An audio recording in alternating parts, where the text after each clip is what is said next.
malam, selamat datang di Mata Najwa. Saya Najwa Shihab, tuan rumah Mata Najwa. Periode 2 pemerintahan Jokowi telah setahun, pasti ada kinerja yang naik dan yang turun. 12 bulan sebenarnya bukanlah waktu yang panjang, namun masalah tentu tak akan pernah benar-benar hilang. Dari pandemi yang mematikan hingga demonstrasi yang berentetan bikin setahun terasa berkepanjangan. Tapi toh agenda pemerintah nyaris tak terburai sebab oposisi di parlemen terlanjur terberai.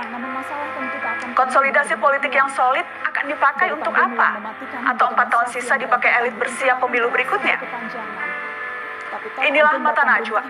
Tahun pertama Jokowi Ma'ruf. Sampai di mana?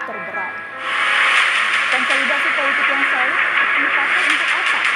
Atau 4 tahun sisa Demi Allah, saya bersumpah akan memenuhi kewajiban Presiden Republik Indonesia dengan sebaik-baiknya dan seadil-adilnya memegang teguh undang-undang dasar dan menjalankan segala undang-undang dan peraturannya dengan seluruh-seluruhnya serta berbakti kepada nusa dan bangsa.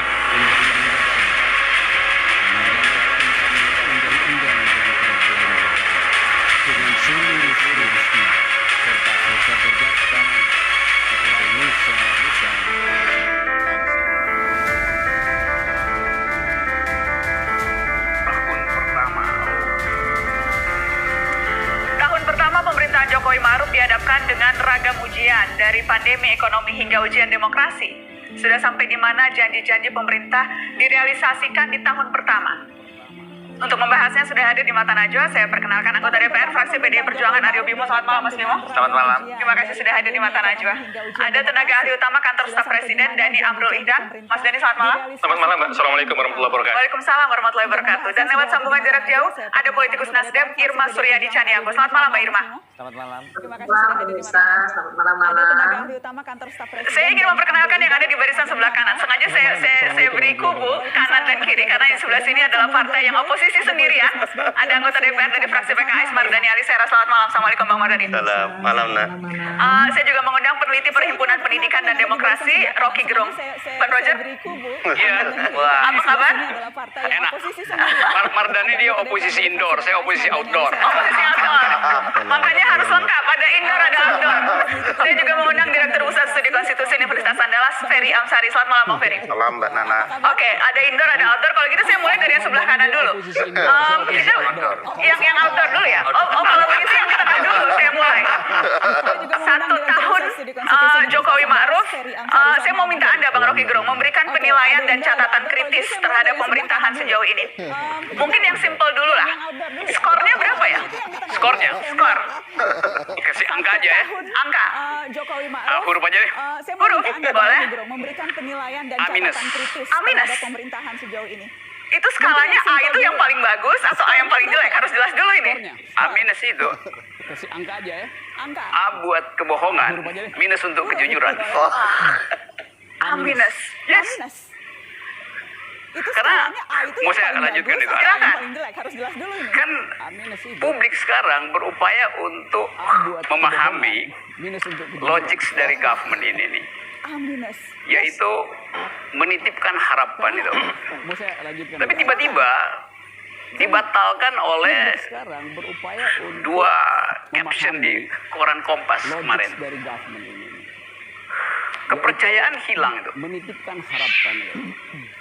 Tapi Artinya, tiba-tiba dibatalkan oleh bukan kepercayaan disebut oleh Kompas, kepuasan hilang itu. caption di Padahal bulan Agustus saya masih baca SMRC bikin polling, kepercayaan. kepuasannya 60%, sekarang di bawah 50% tuh. Artinya Itu artinya ini tahun pertama loh, udah hilang itu.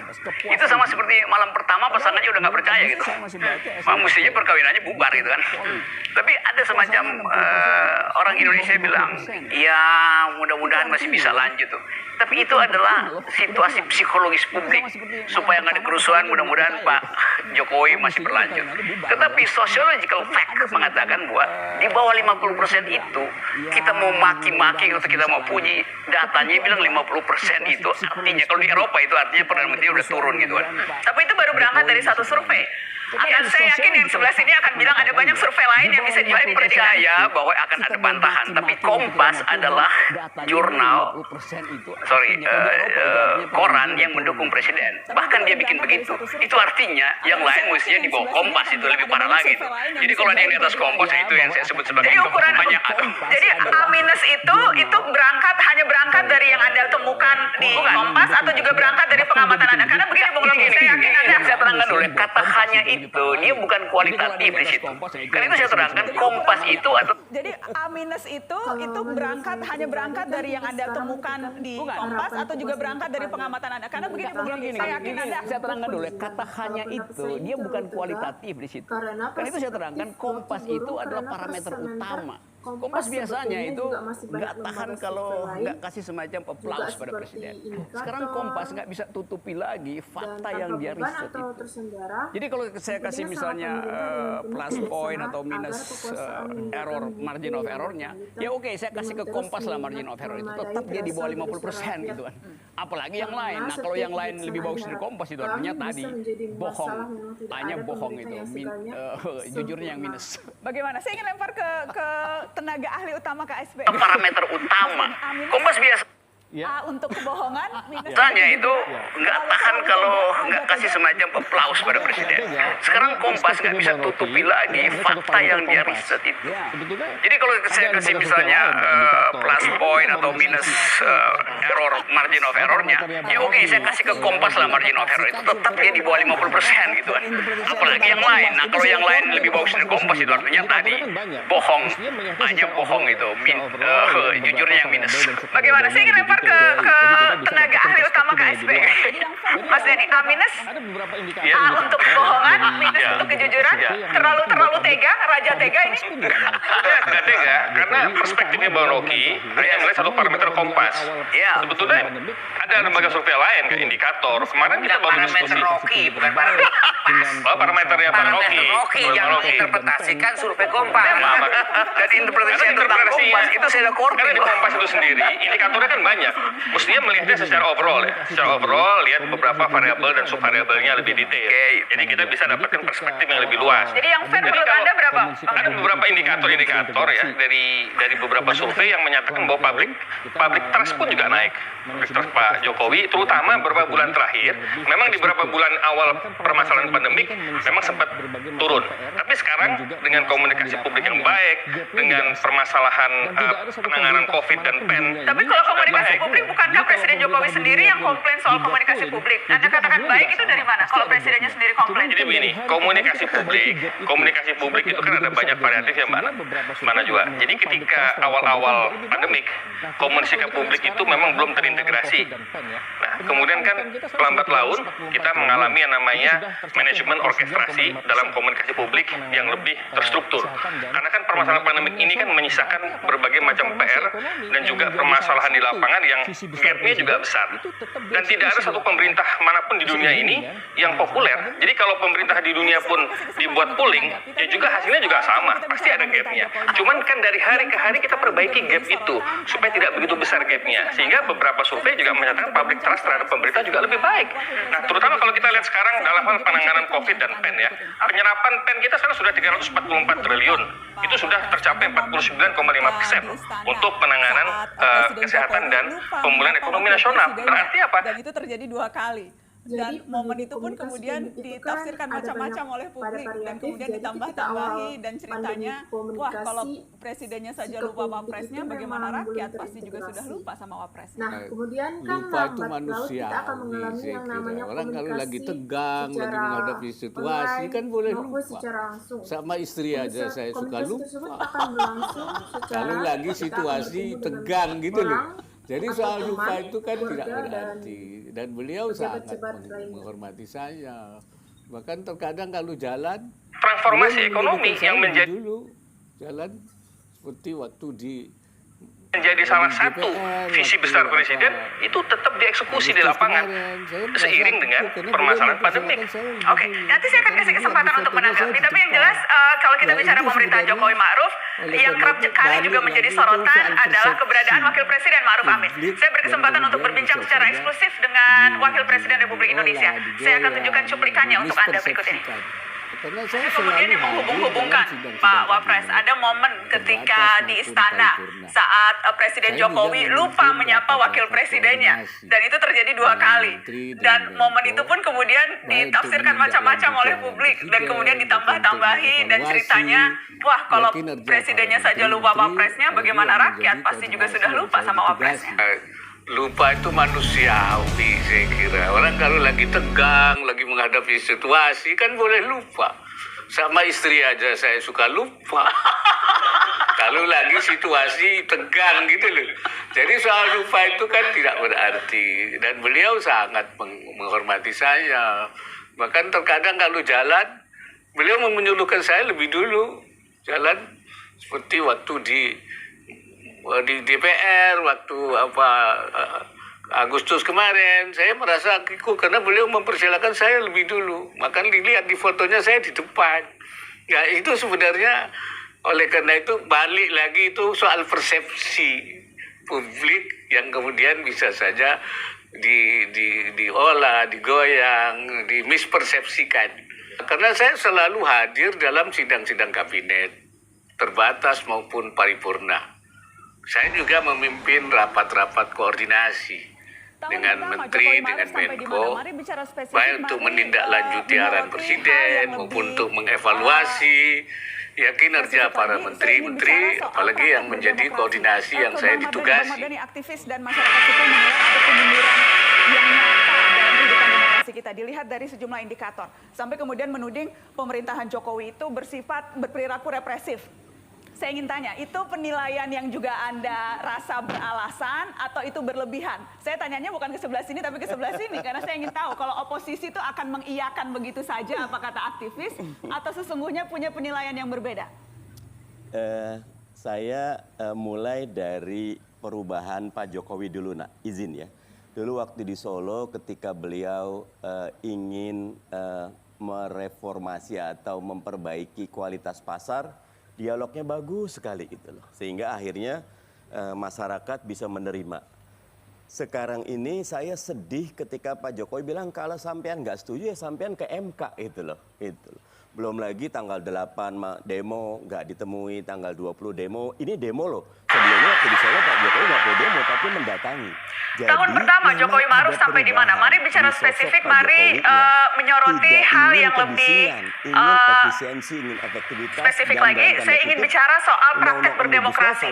Ke Bang Mardhani aktivis dan masyarakat sipil menilai ada kemunduran yang nyata dalam kehidupan demokrasi kita, dilihat dari sejumlah indikator. Sampai kemudian menuding pemerintahan Jokowi itu berperilaku represif. Saya ingin tanya, itu penilaian yang juga Anda rasa beralasan atau itu berlebihan? Saya tanyanya bukan ke sebelah sini tapi ke sebelah sini, karena saya ingin tahu kalau oposisi itu akan mengiyakan begitu saja apa kata aktivis atau sesungguhnya punya penilaian yang berbeda.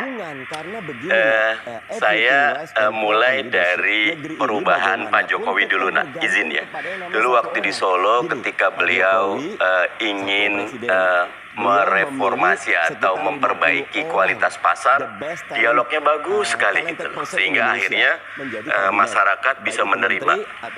Sekarang ini saya sedih ketika Pak Jokowi bilang kalau sampean nggak setuju ya sampean ke MK gitu loh. Belum lagi tanggal 8 demo nggak ditemui, tanggal 20 demo. Ini demo loh. Sebelumnya waktu di Solo Pak Jokowi nggak perlu demo tapi mendatangi.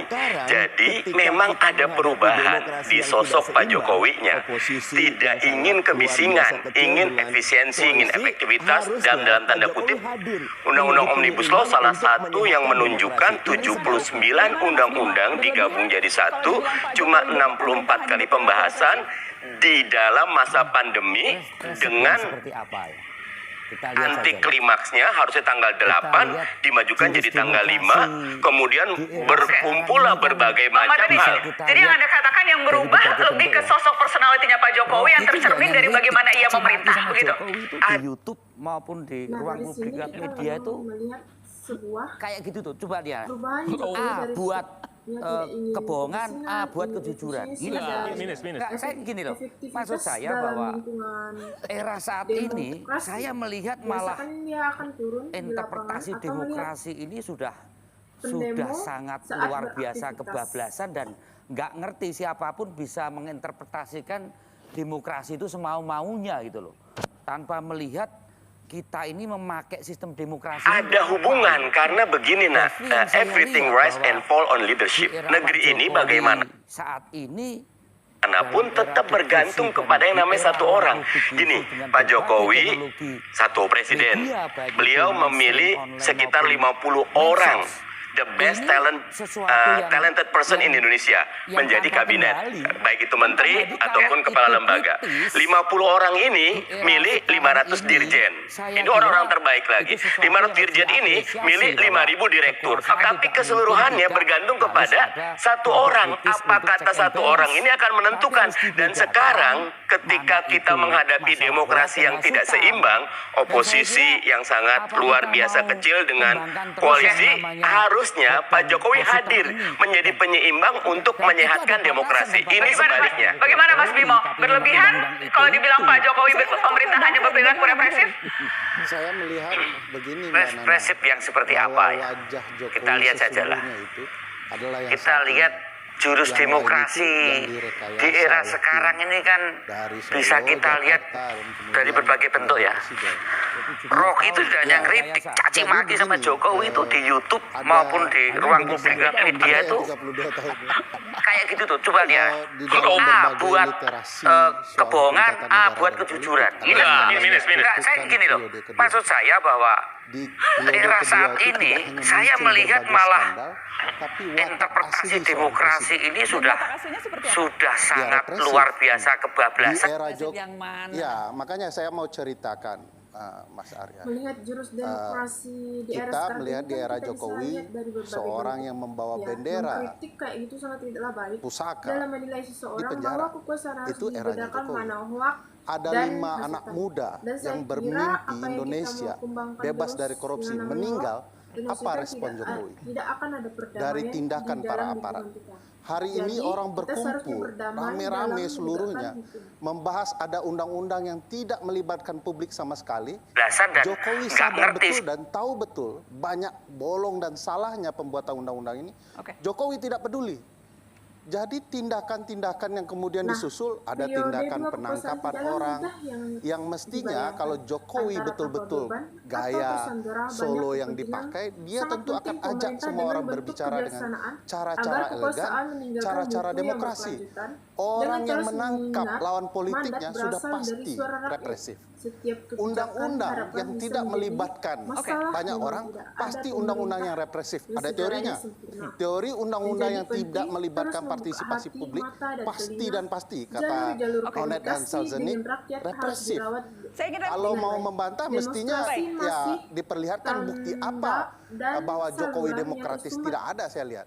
Undang DPR cara pandang ini segini loh, yang kita view kita itu melihat kecenderungan sekarang ini justru saya melihat terjadi anarkisme demokrasi, terjadi sesuatu di mana semua ingin menangnya sendiri. Rocky ingin merasa bahwa apa yang dia kemukakan adalah demokratis.